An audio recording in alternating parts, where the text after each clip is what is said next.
Дел по рестораните и кафулињата, дел од македонските граѓани новогодишните празници ќе ги прослават надвор од државава. И годинава, секој според своите желби и можности. Од Охрид па се до Будимпешта, Прага, Рим, туристичките агенции ги подготвија понудите, а како најпосетени дестинации од нашите граѓани и годинава остануваат Белград, Копаоник, Банско. Силвана Јованова, собственичка на туристичка агенција за Канал 5 вели, поблиските дестинации се секогаш поатрактивни за нашите граѓани, но има и такви кои одбираат подалечни патувања. Сепак, интересов годинава споредбено со минатите години, вели за жал е помал. Интересот оваа година не е таков како што очекувавме. Мислам дека тоа најмногу се должи поради тоа што новата година се паѓа во среда работна недела.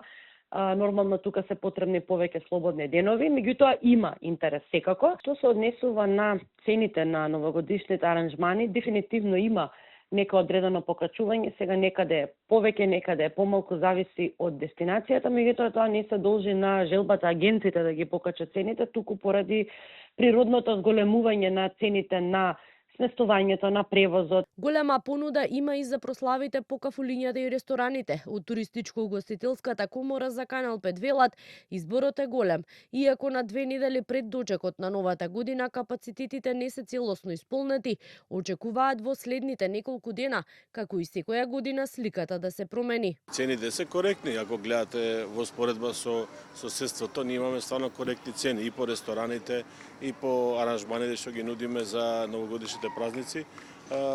Има заинтересираност, меѓутоа знаете како се оди во last minute кај нас и се уште не се пополнени сите капацитети, меѓутоа се надеваме дека до наредна недела сите капацитети ќе се пополнат и за нова година сите ќе уживаат во прославите кај што се нудат на различни места. Ги прашавме и граѓаните, дел се уште размислуваат, дел велат новата година ќе ја дочекаат во домашна атмосфера. Тука по локалните кафулиња, кафичи, ресторани и така. Дома. Помина времето за кафичи. Уште не е одлучено. Дома. Не сме од Скопје, многу ни е убаво. Да ви кажам, тоа што не го бркаш кога ќе го најдеш е најубаво и тоа посакувам тие што те гледаат да го осетат истото. На 31-ви забава за граѓаните ќе има и на плоштадот Македонија. На централната прослава, според најавите од скупскиот градоначалник Орце Ѓорѓиевски, граѓаните ќе ги забавуваат Каролина Гучева, Тамара Тудевска и неколку мина фолк пејачи, а предвидена е и забава за најмладите.